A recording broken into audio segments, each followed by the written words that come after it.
What if I told you there's a place in Africa where rolling emerald hills kiss the horizon, where mist rises from volcanic peaks, and where ancient lakes reflect 1,000 stars, yet barely anyone outside the continent knows its name?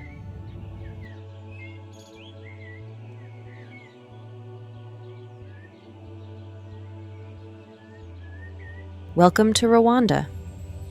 In this video, we'll reveal Rwanda's most breathtaking hidden gems, from crater lakes and tropical highlands to untouched rainforests teeming with rare wildlife.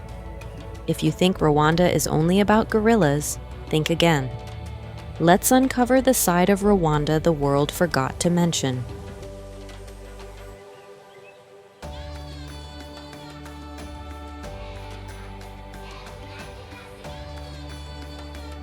Before we dive in, here's a travel tip that can save you a lot of hassle in Rwanda. Download the IRBOGV app before your trip. It's the official platform for handling things like park entry permits, cultural site bookings, visa applications, and even SIM card registration, all in one place. One of the best parts?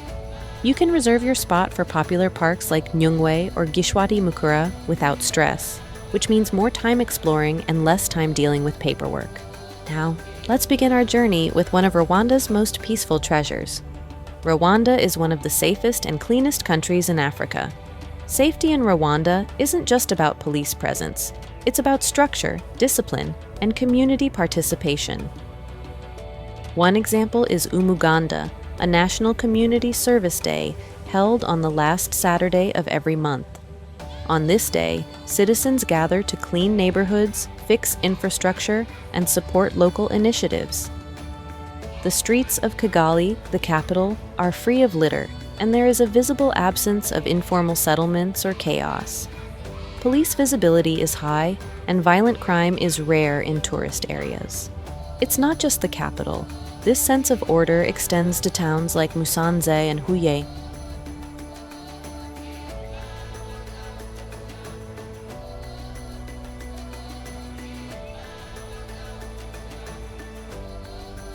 Here, visitors can comfortably walk at night in populated areas, and petty theft is less common than in other countries. Even solo travelers often report how safe they feel, including women and backpackers. For travelers, this means more time soaking in the sights and less time worrying about logistics or risk.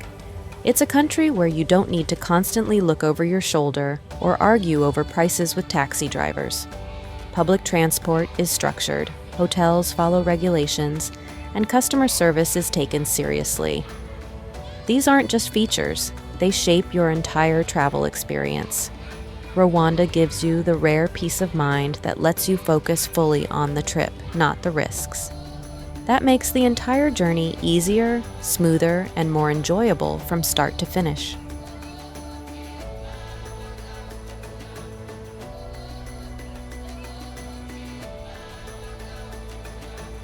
Have you ever traveled somewhere that felt unexpectedly safe and well organized? Let us know where in the comments. We'd love to hear your experience.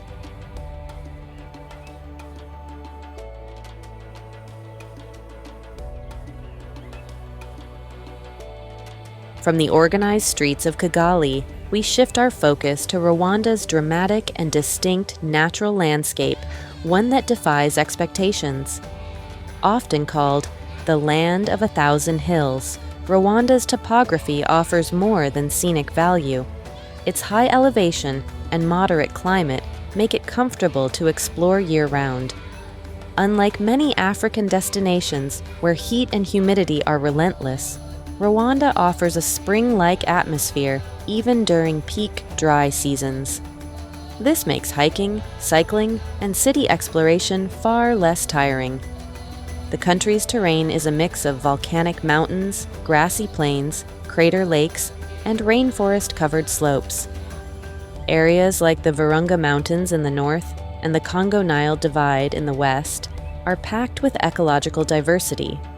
But the hills are more than a backdrop. They're a part of Rwanda's agricultural identity.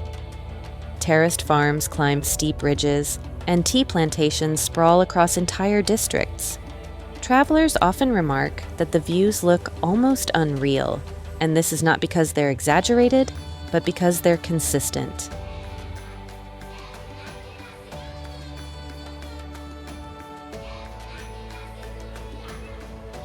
No matter where you go, elevation offers you new perspective.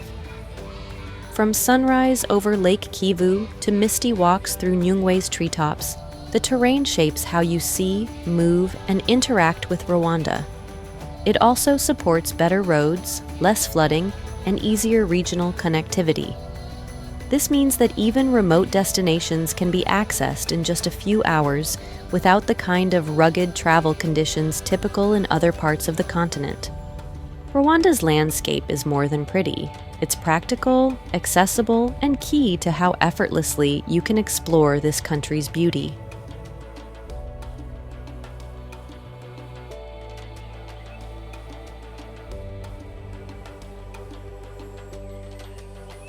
Our journey begins in Rwanda's northern region, where two lakes lie quietly at the foot of the Virunga Mountains, Lake Burera and Lake Ruhondo. These twin lakes are often overlooked by tourists rushing toward Volcanoes National Park, but they offer an experience worth slowing down for.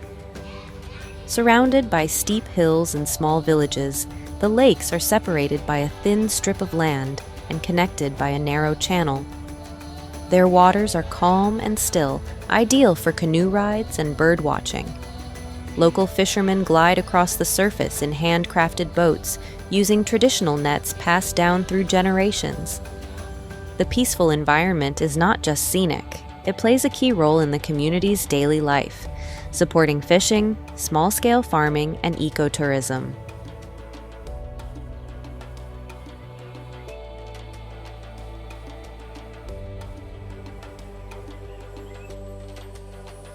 Would you be open to spending a few days in a place like this, where time slows down and you connect more with nature and local life? Share your thoughts in the comments.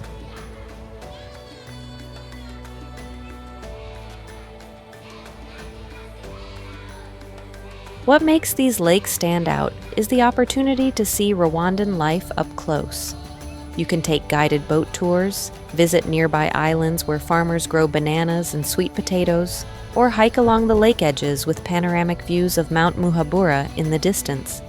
Some homestays in the region also allow visitors to spend the night with local families, enjoying simple meals and quiet evenings. It's a side of Rwanda rarely shown in guidebooks, where culture and nature meet in a slow and meaningful way. With fewer crowds, no traffic, and a landscape that never feels rushed, this region lets you truly take in Rwanda's natural rhythm, one that invites reflection more than activity. From the peaceful waters of the Twin Lakes, we move west toward Karongi, a tranquil town on the shores of Lake Kivu. This area blends scenic beauty with historical weight, making it one of Rwanda's most meaningful destinations. The landscape is defined by its deep blue waters, rolling green hills, and a laid-back lakeside atmosphere. Cafes line the waterfront, fishing boats drift along the horizon, and sunsets bathe the entire region in gold. But just a short drive from Karongi is a place that tells a powerful story, the Bisesero Memorial.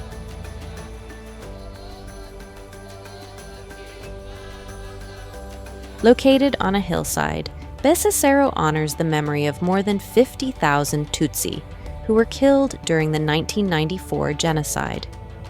It is one of the most emotionally moving memorials in the country because of the resistance that took place here.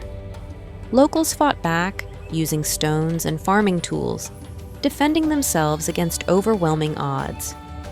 Today, the memorial site includes rows of buildings that contain artifacts, names, and preserved structures. It stands not only as a place of mourning, but also as a site of courage and remembrance. Visitors should know that this is not a tourist attraction, but a historical space where respect and sensitivity matter. Guides often include survivors or descendants who share first-hand stories. After visiting, many people spend quiet time along the lake, reflecting on what they've learned. The contrast between the beauty of Karongi and the history of Bisesero is striking, but it's also a reminder that Rwanda's strength comes not just from its landscapes, but from the people who live through and beyond its past.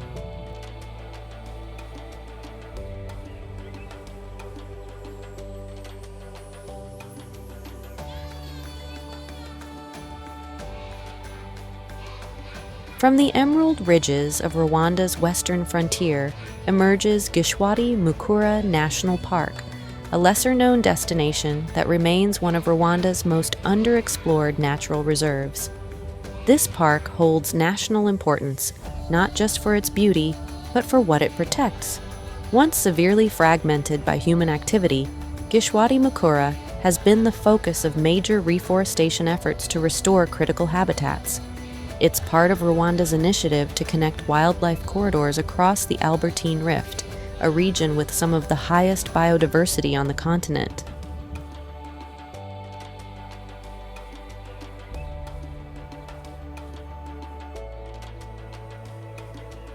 What makes this park particularly fascinating is its quiet atmosphere.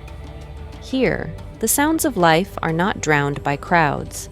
Instead, visitors might hear the distant call of a loust's monkey, the rustling of golden monkeys in the canopy, or the sharp cry of one of over 230 bird species. This is a destination for travelers who want to experience nature with minimal interference. The park also contains a unique patch of bamboo forest, a rare ecosystem that supports species not commonly found in other parts of Rwanda. Guided treks through the park offer a close look at Rwanda's conservation work, while letting visitors track primates and explore native medicinal plants used by nearby communities.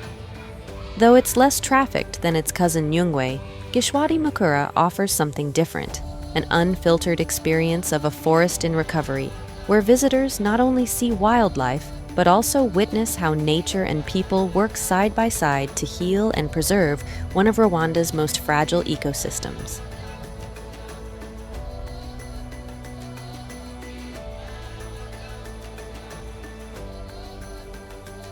Southward from the forests, our journey continues to Huye district, a region often left out of Rwanda's tourism spotlight but rich in history, culture, and educational importance.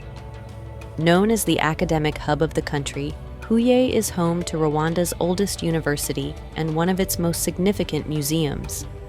This district, located in the southern province, offers visitors a window into Rwanda's cultural heritage beyond what you see in national parks or city centers.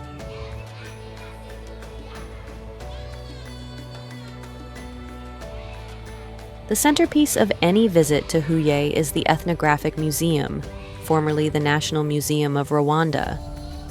Its halls contain hundreds of artifacts that illustrate the daily life, agriculture, tools, music, and religious traditions of Rwanda's past. This museum is not simply a display. It's an educational experience that contextualizes Rwanda's present through its complex history. Visitors walk away with a stronger understanding of the country's social fabric, especially the values and practices that continue to shape rural life today.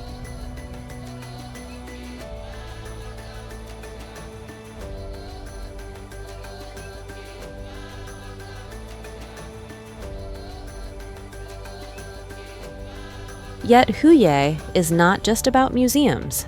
The district is surrounded by highlands and tea plantations, and many travelers are surprised to find that they can join local tea workers in harvesting and learn about traditional processing techniques. The terrain here is cooler and greener, making it perfect for walking tours and slow travel. It's an ideal destination for those who want to pair cultural exploration with quiet scenery and personal encounters. In Huye, Rwanda tells a story of education, memory, and community, one that travelers won't hear in louder, more visited destinations. So far, we've seen lakes, hills, forests, and towns that most people will never hear about. But Rwanda's real beauty lies in how everything comes together, how peaceful places carry powerful stories, and how every corner feels personal, quiet, and real. Which place stood out to you? Drop your thoughts or questions in the comments. And if you're planning more travel this year, don't stop here. You'll want to check out our next video in South Africa in 2025. What you should know before coming. It covers key tips, cultural insight, and things that could make or break your trip. Click here to watch it now, and we'll see you in the next one.